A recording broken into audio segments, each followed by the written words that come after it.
गतकाली विभिन्न गणमाध्यम माननीय विरोधी दल नेता ओडिशा विधानसभा किसी मंतव्य देइछंती। मु एबे नवीन बाबू को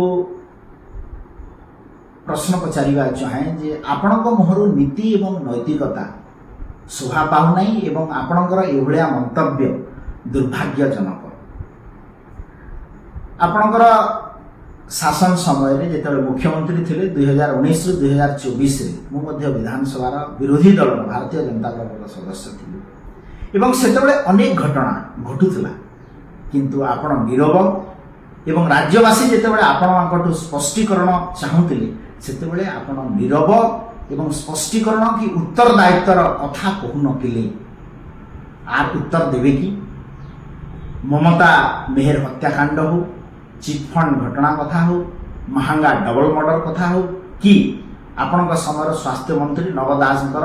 हत्या घटना हो, से समय आपणकर नीति नैतिकता एवं विधानसभा भितरे आचरण कुआडे जाइथिला आर उत्तर देबे कि। अन्य दिगटी हैला जे विगत 2 वर्ष भितरे आमर सरकार रे आपण विरोधी दल नेता केते थर विधानसभा रे आसिकी लोकंकर समस्या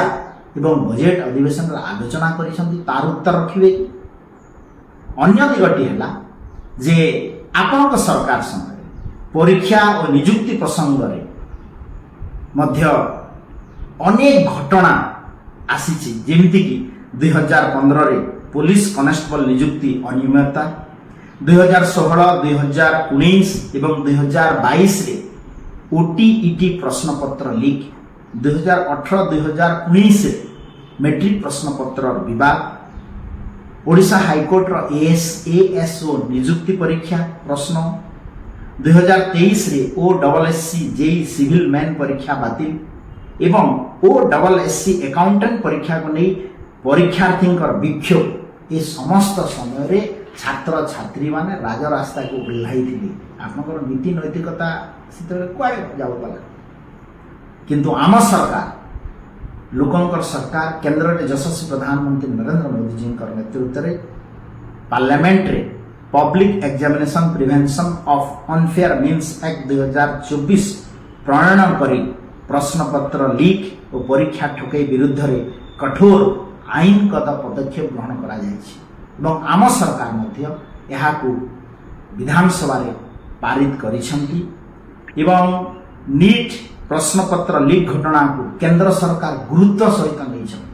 भारत वर्ष यशस्वी प्रधानमंत्री नरेंद्र मोदी जी यहाकू महापाप कहवा सहित दोषी विरुद्ध रे कठोर कार्यानुष्ठान ग्रहण करने पाई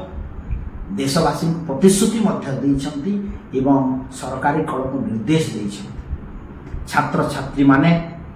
चयनमूलक प्रतिवाद नुहे समाधानमूलक शासन चाहती।